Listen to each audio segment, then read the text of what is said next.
Besides football, what other sports were you good at?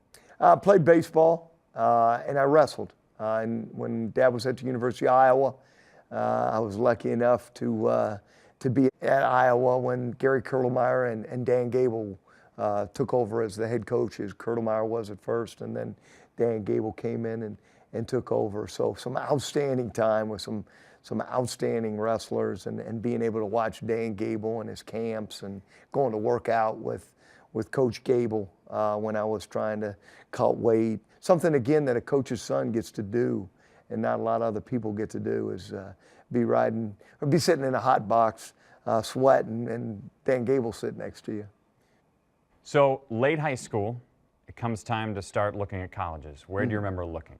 I wanted to give it my all, or give it the best opportunity I could, so I chose to go play for Jerry Claiborne down at the University of Kentucky. I wanted to try to play in the SEC to see if I was capable of doing that, and so I made that decision. How would you describe yourself as a player? Aggressive, you know, more of an overachiever. I practiced hard and tried to give as much effort as I possibly could on every play. Mostly playing which positions? Played outside linebacker. You know, in high school I played running back. When I transferred up to Findlay to play for Dick Strom and the Findlay Oilers, and you know, I was able to play a little bit of defensive back there. So you leave Kentucky and decide to go to Findlay. How much did you play sophomore year? Didn't get to play a whole bunch because I was still dealing with the injuries.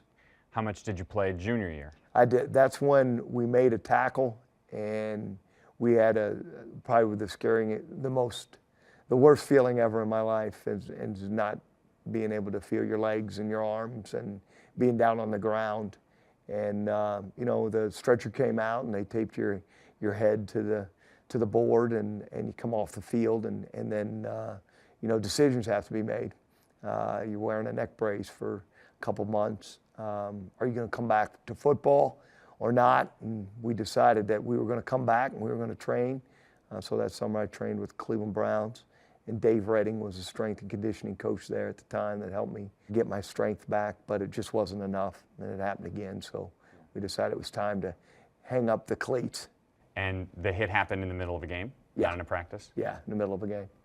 How'd you handle that emotionally? Oh, it was terrible.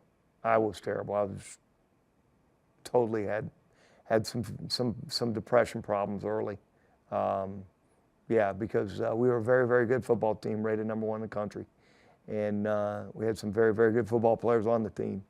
And I just wasn't going to be able to play anymore. And I knew that this was probably it. Dick Strom gave me an opportunity to start coaching. Helped me grow up and get after it. So let's shift gears a little bit. How'd you meet your wife, Kim? I met her in college. She came back. She was a transfer also. And I noticed her in a class that I had. She sat in the first row, and I was in the second to last. Noticed her there and knew that she might be at this place at night. So I made sure that I was there that night and introduced myself. And we spent a lot of dates at first, you know, using salt and pepper shakers. And we'd go out to you know, whatever, to go get a pizza, and we'd just get as many salt and pepper shakers and the red pepper and Parmesan cheese, and she would ask, well, what's this guy do?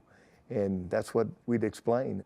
How'd you propose to her? We went out, and it wasn't anything elaborate. The time came, we were just out to eat, and I said, you know what, we need to get married. And we went out and we found a ring, and then, because I hadn't asked her dad yet, so we had to make sure that was taken care of first, because that was the most important thing.